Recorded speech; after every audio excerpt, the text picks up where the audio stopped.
Greetings and welcome to BizDayGlobal. My name is Ray Hightower, and today we are grateful and fortunate to have as our guest Ms. Ginny Bolling. Ginny is a multifamily real estate investor based in the state of Florida. She is founder and CEO of Pivotal Real Estate Investments and owner of Acquisition Solutions, both based in Florida. Ginny and I met in Florida, and we run into each other at real estate events all over the country, it seems. Every time I go to an event where there are real estate investors, I end up running into Ginny, and it's wonderful, and it's great to listen to her. Please join me in welcoming Ginny Bolling. Welcome, Ginny. Thank you very much, Ray. It's a pleasure to run into you and a pleasure to be here both. That's always a pleasure. Always indeed. And we're glad to have you here. To kick things off, I'm going to ask you to give us an elevator pitch. And for those who are new to BizDayGlobal, Ginny is on an elevator with someone she wants to influence, and we'll ask her, what would you say to that person in the course of an elevator ride? Okay, I would, of course, say hello. And assuming they have asked me what I do, I would say that I help people to grow their wealth and build cash flow while they're investing in commercial properties and improving communities. And that's the short version. And when people ask more, I explain that we invest in properties in various ways, including something called a syndication, which is considered the modern way to invest. Yes. And how would you describe syndication? We've had a few syndicators on here, but it would be good to hear your definition or your description. How would you start the syndication conversation with this person on the elevator or just people in general? It's simply the pooling of funds with a legal structure to outline who does what, how, when, and what happens if there's extenuating circumstances. Right. It outlines everything. So we're going in together, multiple people all putting their money together to buy an asset that's bigger than anything we could buy on our own. Right. Wonderful. Yeah. Now before syndicating, you had extensive real estate experience throughout the state of Florida. You did some things for the state, and tell us a little bit about that, please.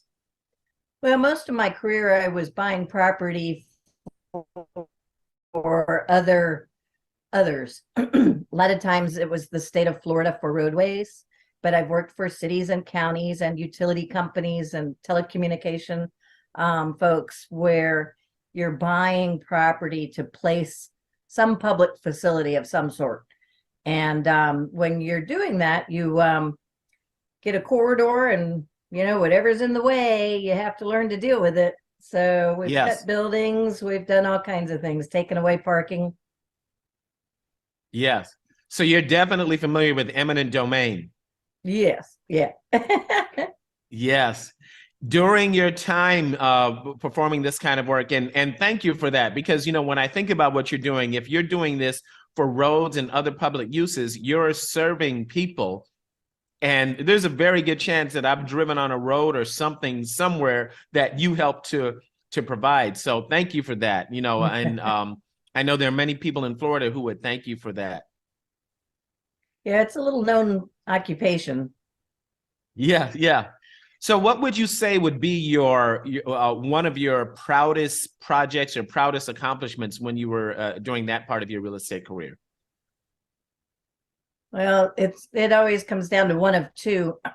There was a 2-story office condominium on Griffin Road in Broward County, and half of it was in the future roadway. Mm-hmm. So we had to get all of the occupants and all of the tenants and their attorneys and expert witnesses all on board and into one agreement as to what we were going to do for the least possible disruption. So we ended up cutting off half the building and rebuilding it on the remainder. That ended up being a over 100-page agreement that 7 attorneys, all adversarial, and the Department of Transportation and my company all were willing to sign off on. So that was a year-long negotiation. You spent a year roping together 7 attorneys who were adversarial into an agreement where you chopped off one half of a building and rebuilt it on the other side of the building. Right. I've got to see that building, number one. And number two, what is it about you and the way you work with people that made it possible for you to get all of these folks on the same page?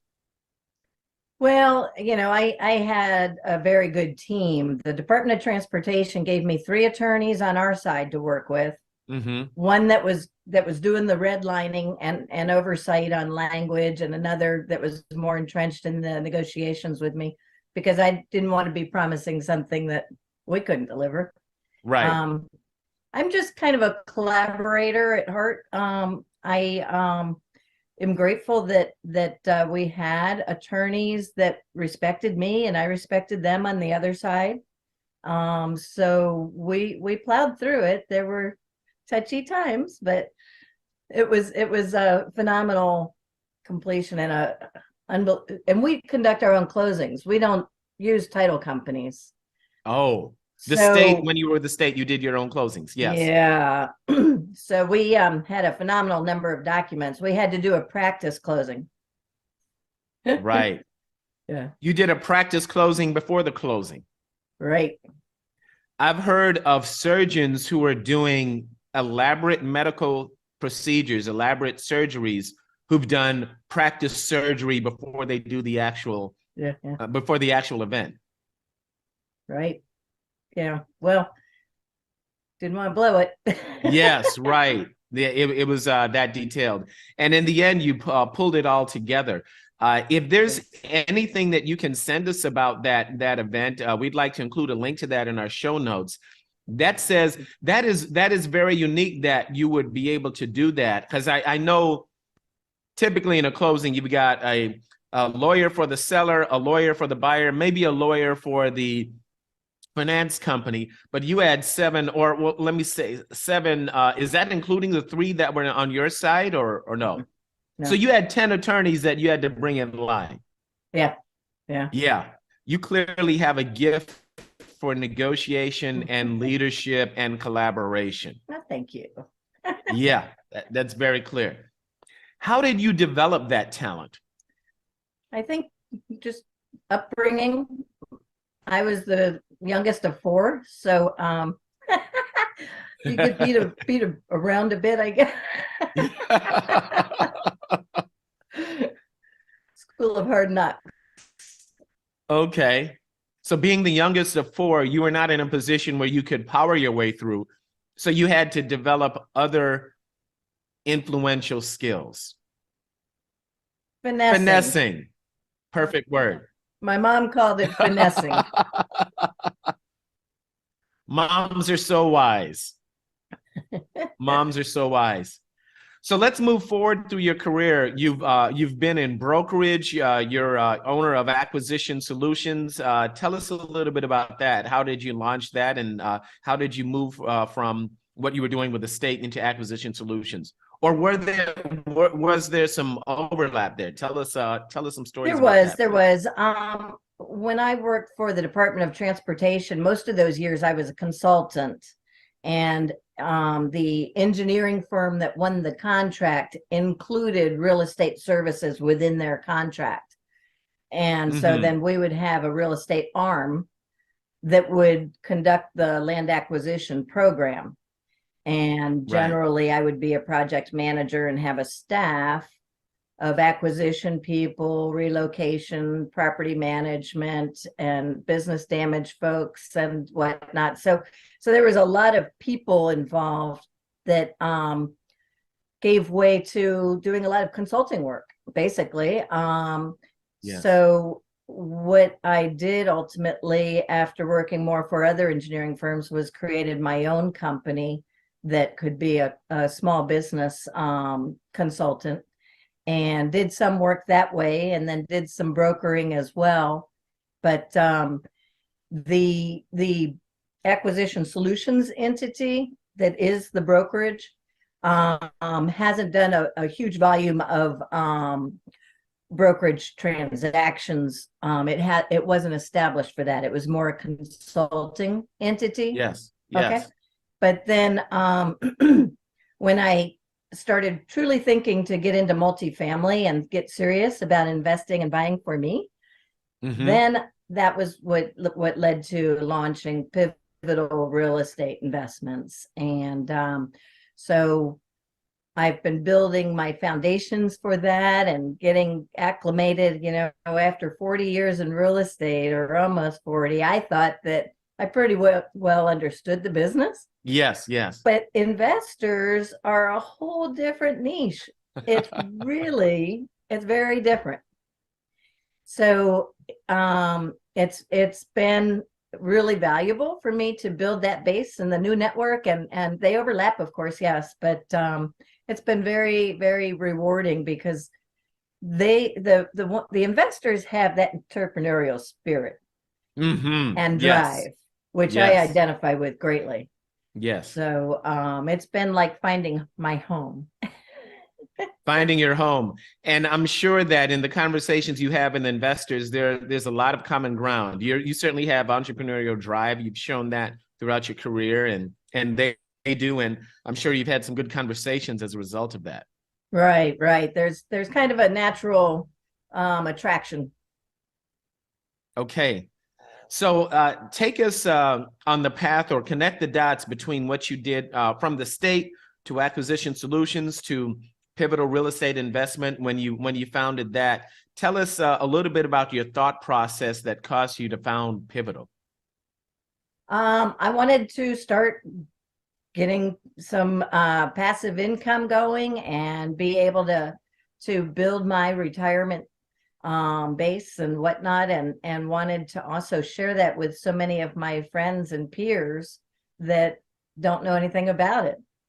Right. I thought at least some of them were more familiar with the fact that now everyday people can participate in the ownership of commercial property, and most do not realize that. Even the people in our local RIA do not realize how simple it is and how rewarding it is, because it really builds wealth exponentially. And yes, in most all cases. Right. And that's Depends, got to be I shouldn't say most all. It depends on the location, of course, the team, and the business plan. Those are kind of the three main legs. Yeah. The location, the team, and the business plan. Right. Got it. All right. So when you're making a decision about an acquisition, say for what you're doing with syndications, what are some factors that you consider? You mentioned location, the team, and the business plan, but how do those blend together, and what's your thought process when you're building that out?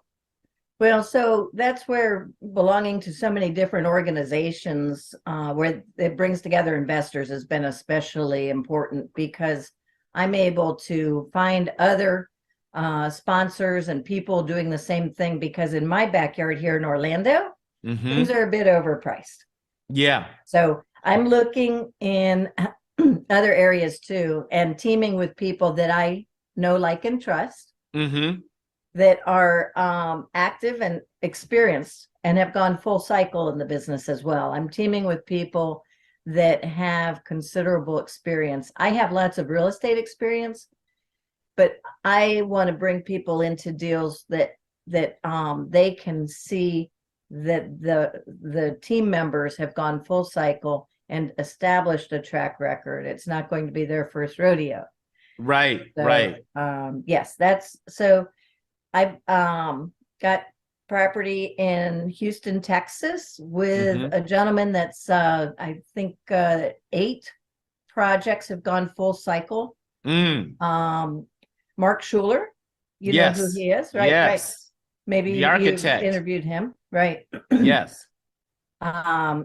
He's been an architect for 25 years, and he's a phenomenal authority on many things syndication.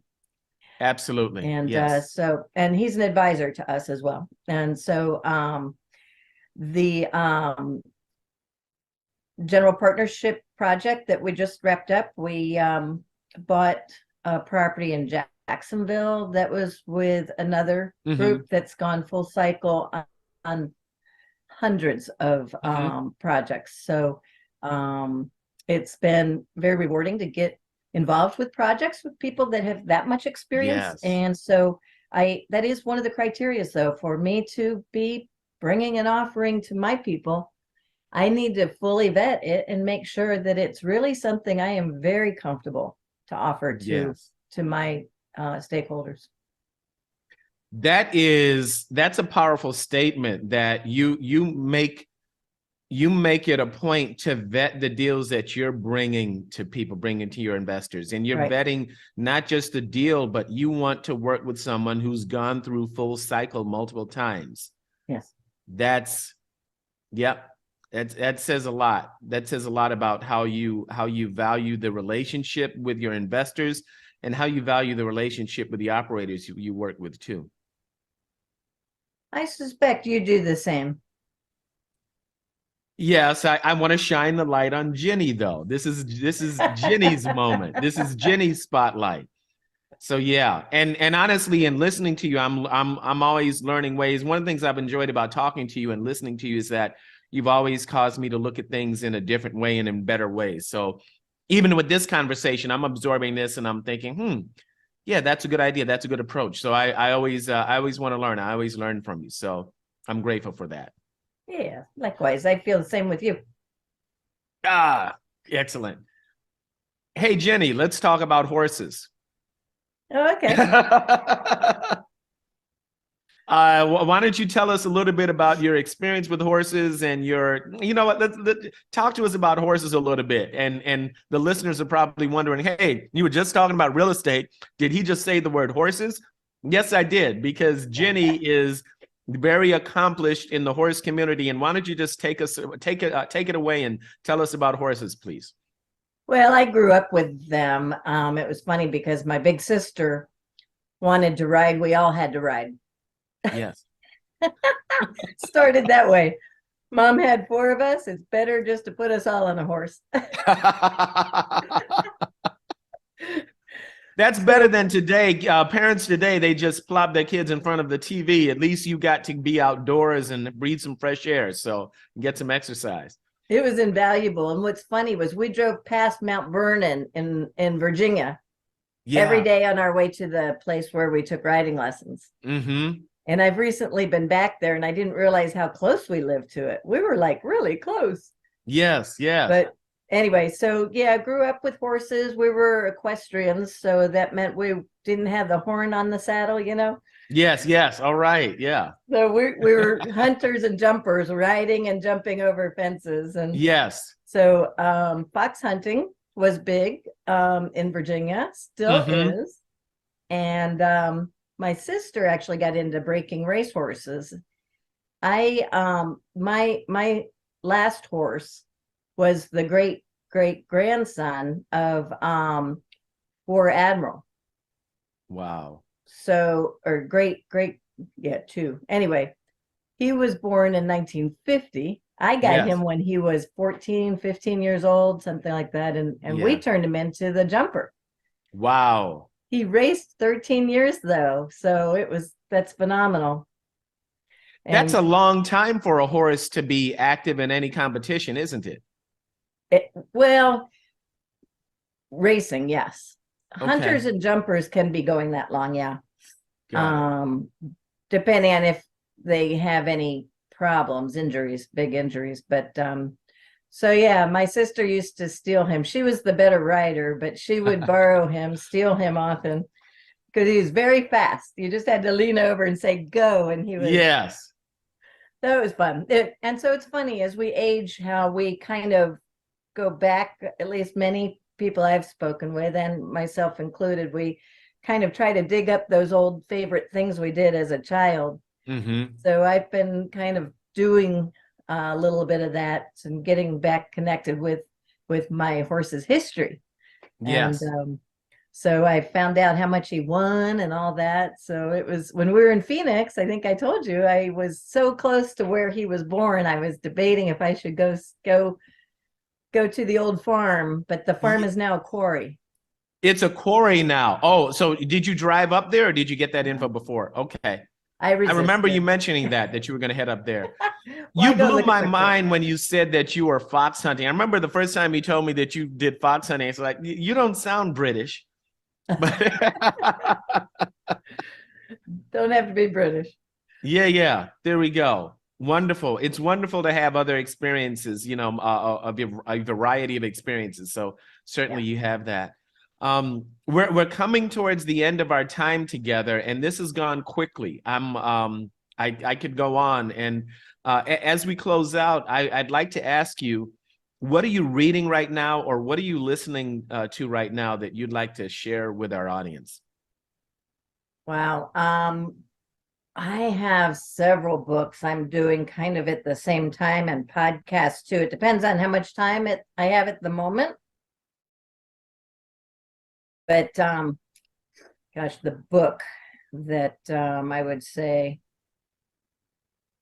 Be Your Future Self Now is the one I just downloaded. Be Have you your heard of that future one? self now. Yeah. That's a very intriguing title. Can you perhaps tell us where to get that, or tell us maybe give us a brief blurb about it? And It's by Benjamin Hardy. It's The Science of Intentional Transformation. Is the sideline name for it, and it's not given a summary here, but basically it's talking about visualization yes. so that you can kind of break through some limiting beliefs. Mm-hmm. And I think that it probably has some nuggets in there. I don't know for sure yet because I haven't actually started that. The last good one I read was Traction. Oh, Traction's an yes. awesome one. Yes. Yes. But yeah, I'm constantly doing a few things at once. So depends on what I'm Yeah. doing. We have multiple listeners who are fans of Benjamin Hardy. He's done multiple books with Dan Sullivan too. Who Not How is the one that sticks in my head. And a very prolific writer and a rich psychology background too. Benjamin Hardy has I know. And then you mentioned Traction. Oh yeah, we're immersed in Traction over here too. Many audience members are immersed in Traction. So yeah, you're in good company. You're in good company. Well, to close out, can you tell us how can people get in touch with you if they would like to continue the conversation with you? Okay, well, and I have a background here that gives that information. So Okay. pivotalrealestateinvestments.com. Excellent. My email, I don't guess I have my email on there. It's Ginny.Bolling at Pivotal REI for real estate investments, Mm-hmm. Mm-hmm. REILLC.com. And then my phone number 321-303-3258. Thank you so much. We'll make sure we include those in the show notes. Okay. Ginny Bolling, it has been a pleasure speaking with you today at BizDayGlobal. Thank you so much. Appreciate it.